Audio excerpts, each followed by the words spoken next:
Hello and welcome to the programme. Our top story. Well, Theresa May has tabled the ultimate offer to save her Brexit deal, confirming to Conservative backbenchers that she will resign as Prime Minister if they help to get the twice-rejected agreement through Parliament.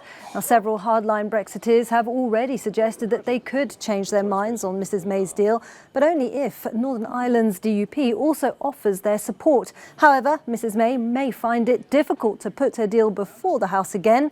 Speaker John Bercow has ruled out a third meaningful vote on the agreement unless it changes significantly. Now, there are also 8 Brexit alternatives on the ballot in Britain's House of Commons tonight as MPs look set for a new course for the UK's withdrawal from the EU. The results of that vote are expected later this evening.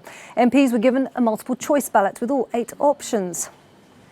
Now, the first option calls for a no-deal Brexit on April the 12th. The next allows for continued participation in the EU single market. One motion proposes that the UK remain in the European Economic Area and rejoins the European Free Trade Agreement. And another outlines a permanent UK-wide customs union with the EU. Now, the Labour Party has put forward their own Brexit plan for consideration. There is an option calling for a revocation of Article 50 if MPs do not support a no-deal divorce, one calling for a public vote to be held on any Brexit deal that passes through Parliament, and one that calls for managed trade arrangements with the EU if no deal is reached. Our correspondent Vincent McAviney is following tonight's proceedings in Westminster and he joins us now live. So good evening to you, Vinny. A great deal happening this evening. Let's first focus on this announcement from Theresa May and her resignation if her Brexit deal passes. That's setting off its own set of events, isn't it?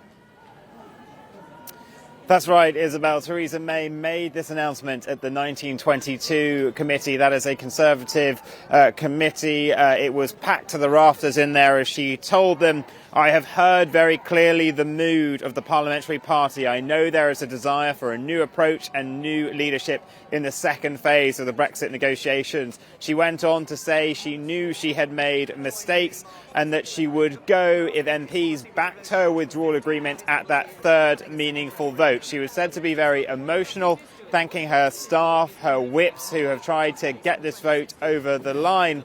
And this is not the ending that the Prime Minister was hoping for. She had previously said that she would go on but would not fight the next general election in 2022. She promised the 1922 committee that back in December when there was that vote of confidence in her. She said at the time she was unhappy with having to say that because she wanted to go on with the job.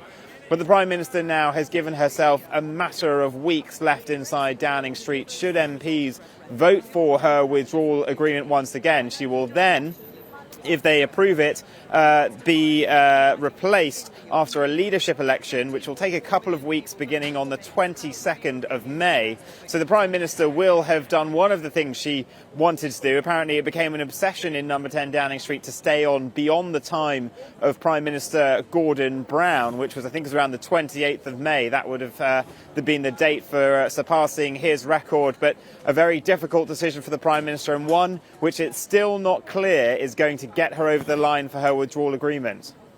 Well, exactly. So what do we know about those MPs who now might be coming on board to back it, Vinny?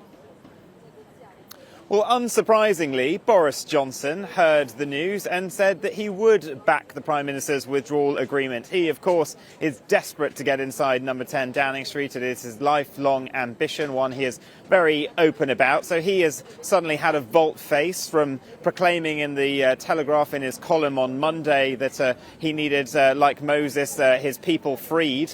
And so he now is seemingly backing the deal. Others like Jacob Rees-Mogg backing it. But it seems the ERG itself is very divided. There is a hard core of around 15 of the usual suspects, people like Peter Bone, Priti Patel, who are still saying that they will not vote for the Prime Minister's deal. So you've still got that hard fringe there at the right of the Conservative Party, the hard Brexiteers saying they won't back it.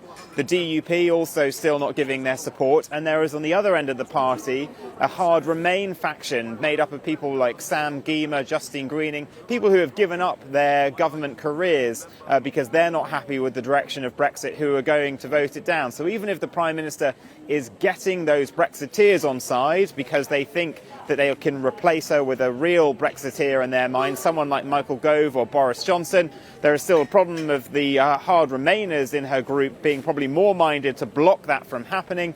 And then Labour MPs probably now less willing to get on board with the Prime Minister's deal that she has said she will go. So it's unclear from what the Prime Minister said tonight what would happen if she got her withdrawal agreement back for that third meaningful vote and it lost. Then this whole sort of mechanism would not be kicked off. And I think the Prime Minister would have to take notice then of the results, which we'll get in around an hour and 15 minutes time on these indicative votes.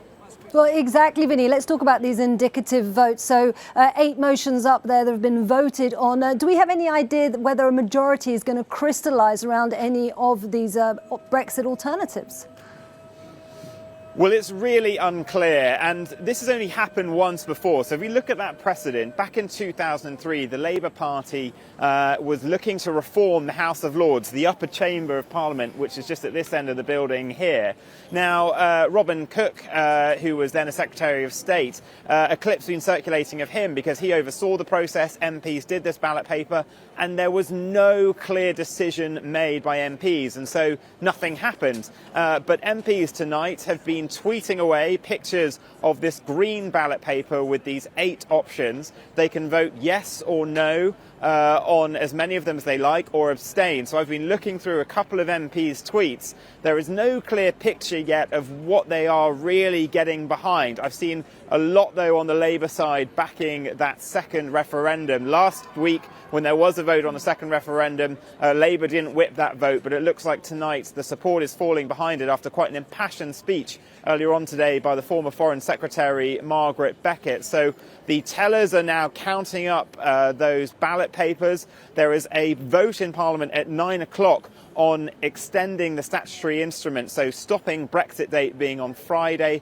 and going forward to either April or May. That will obviously pass, but we'll see that division where they march through the lobbies once again. And then after that vote has taken place, we'll get the result of these indicative votes. But the Prime Minister now will be parking that to one side. She's looking for a way to bring back her withdrawal agreement for that third meaningful vote, even though the Speaker said earlier it has to have substantial changes. We think we're going to have another House of Commons sitting day on Friday. If she gets it through then we know now that she is off in a couple of weeks' time. But if she doesn't get it through, it's really not clear what she'll do. And then these indicative votes, which look like they'll carry on until Monday, where they might refine down the options, well, those might have to be taken note of by the Prime Minister.